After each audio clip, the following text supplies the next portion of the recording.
Hi, welcome to Barb's Kitchen Center Test Kitchen. I'm Celeste. Today we are making Christmas cake cookies. So if you like the flavor of Christmas cake but you don't like the commitment of all that Christmas cake, this is the recipe for you.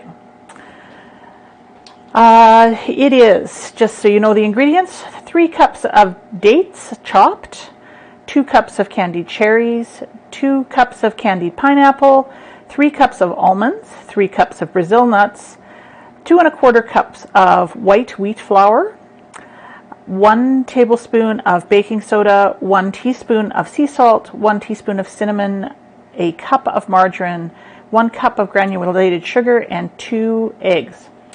So most of my stuff, my ingredients, my dates are chopped, but I want them to be just a little bit smaller so that they're not a huge, big, chunky bite when you bite into a cookie.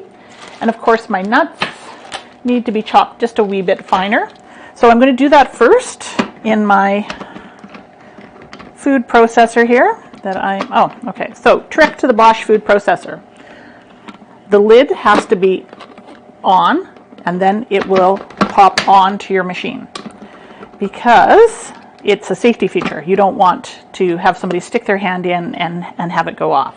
So let's start with the almonds. And where's my little knife? There's my little knife. All right. Always think I have everything I need, and then I go to do this and I don't. So, and I don't need to pulse them to a pulp. I just want them to be in slightly tinier pieces. So let me make sure I know which way pulse is when I'm doing it backwards.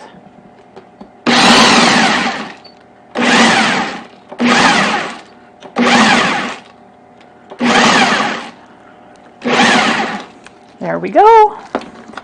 Take that off and pour it in my bowl with my blades too, of course, always. And the lid back on. I'm doing the driest stuff first, and I'll show you why in a minute.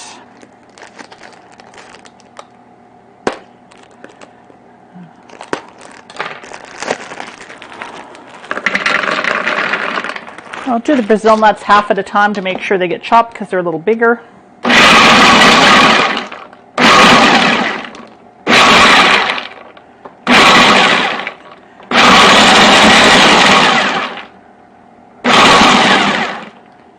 There we go. They seem to be fairly nicely broken up. There's 1 or 2 big pieces in there that I'll just pull out and put in with the second batch.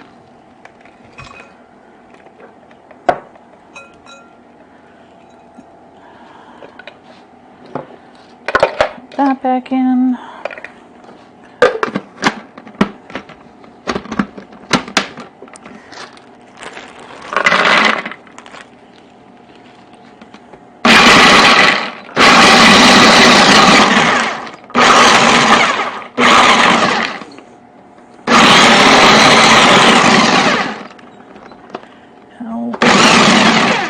There we go.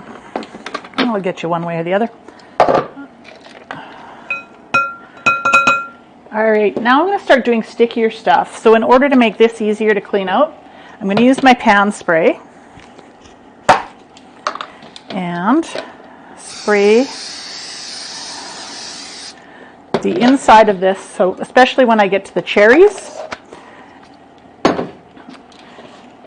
and the pineapple, it won't be so sticky all over the bowl. Okay.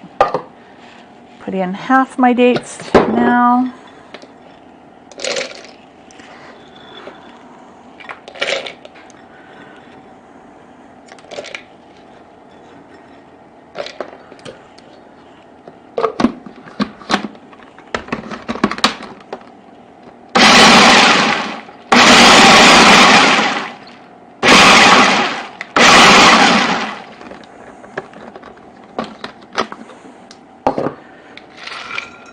Go. And the other half.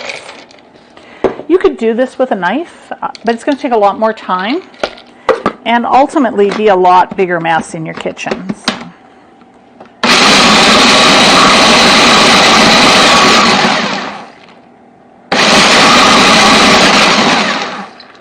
Sounds like a bit of a rock fight.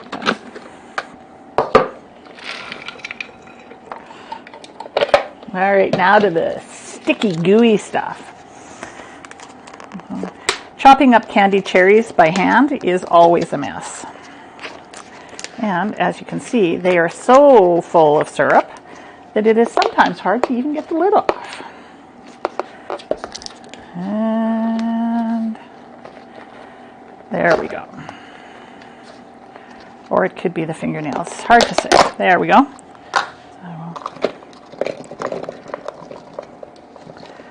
Put my ooey gooey cherries in there.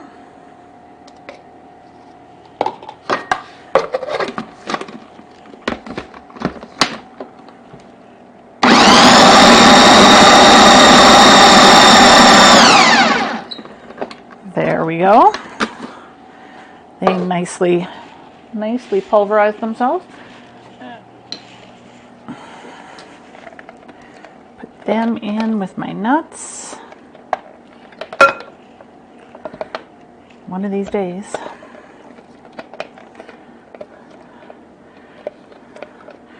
And you can see how much easier it is to clean out the container because I have sprayed it with a little oil first. And it's not going to affect the taste or the amount of liquid in your mixture. It'll just, like I said, make cleanup way easier. And now in with my, oh my goodness, these things are ridiculous.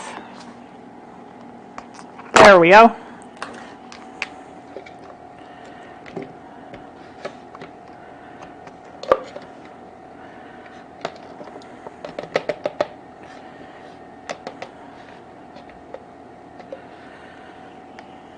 Beautiful, juicy green pineapple.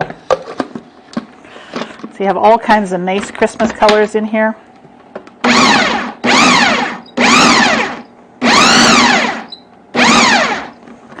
we go. And in they go. Aha, look at smart this time. I will take out the knives before they fall on my hand. There we go.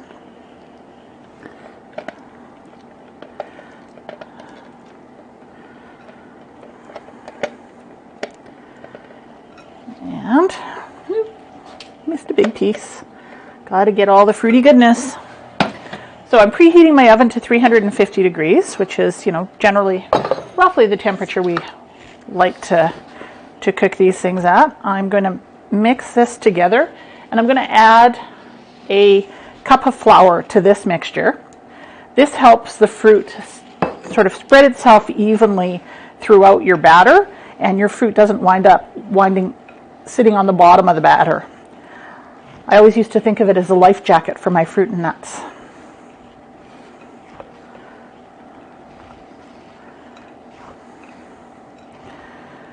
So it doesn't have to be perfectly coated, but you want to try and get everything sort of evenly mixed together and not all over your counter.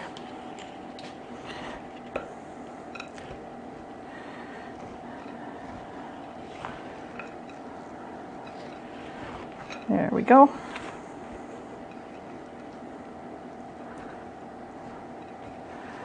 So we'll let that sit there. Now we will switch over to our Bosch mixer. Take the lids off.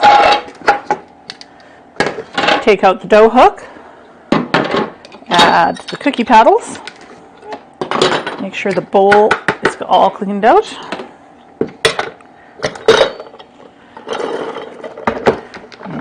There we go.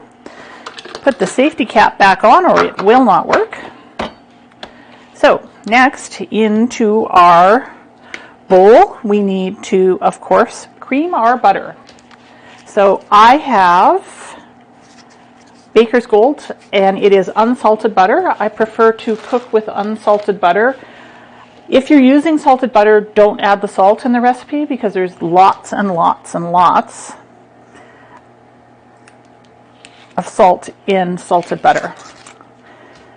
And in case you were wondering, how come unsalted butter costs more than salted butter when salted butter has more ingredients in it? It's because it takes much longer and is far harder to take to get butter to become butter without salt. Salt helps take out the moisture, and it makes salted butter much faster and less laborious to make. It's just one of those weird things that used to annoy me. All right, so I will start creaming my butter, add my sugar,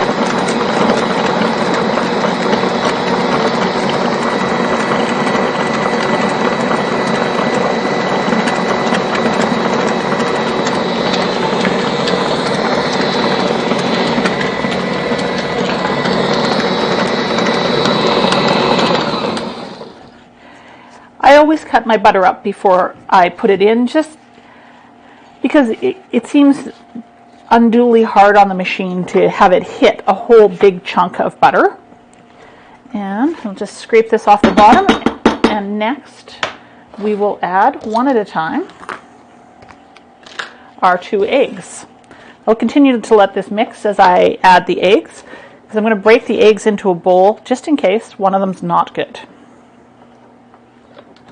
There we go.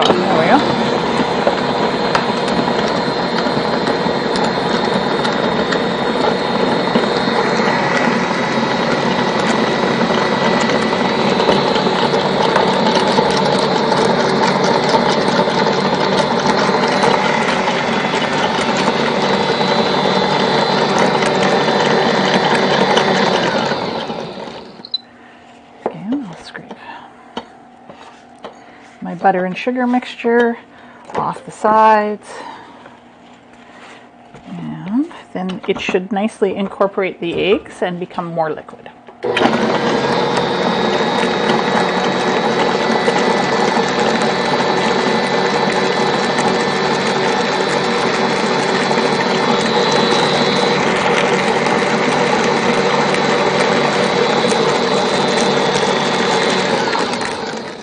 All right, they're incorporated together. I can start adding my fruit and nut mixture.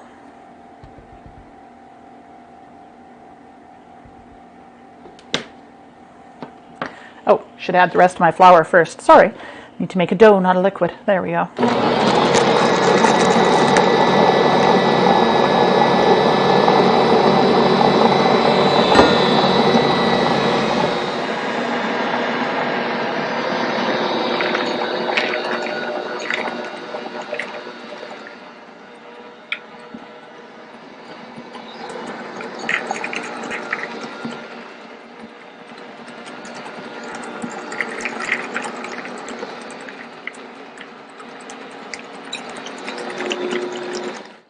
Okay, I've got a little less than half the fruit incorporated. At this point, I'm going to add my spices and my baking soda to make sure that it all gets nicely incorporated. So it is 1 teaspoon of baking soda, 1 teaspoon of cinnamon,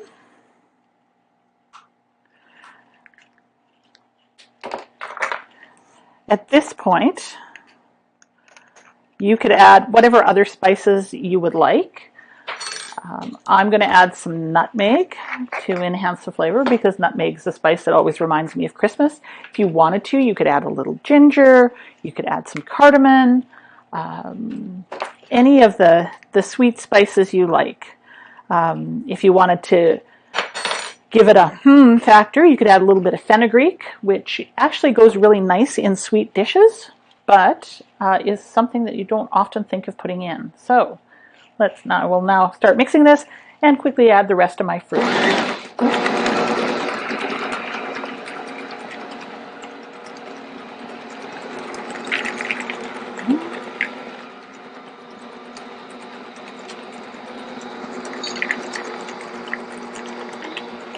Oh, did I add salt? Forgot the salt.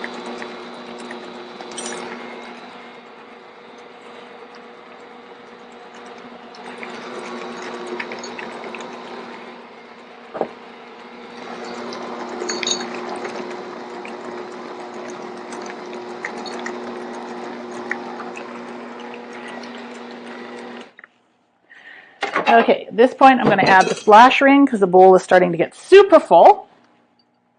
And I have just a little bit more to incorporate.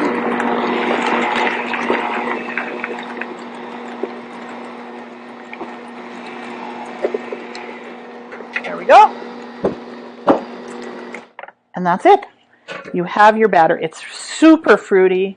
And when you look at the ratio of batter to the ratio of fruit, you're going to get a really fruity, nutty cookie. All right, I have my cookie sheets ready, and I'm going to use a cookie scoop because it'll make my cookies all a consistent size and relatively consistent shape. I don't level it off. I just get a big scoop and plop them on. This recipe will make a ton of cookies. So this is a great cookie exchange cookie. It's a great way to bring a fruitcake without bringing a fruitcake to a friend. And I actually have met people who don't like fruitcake, but who really enjoy this cookie. So it is a great all-around Christmas cookie.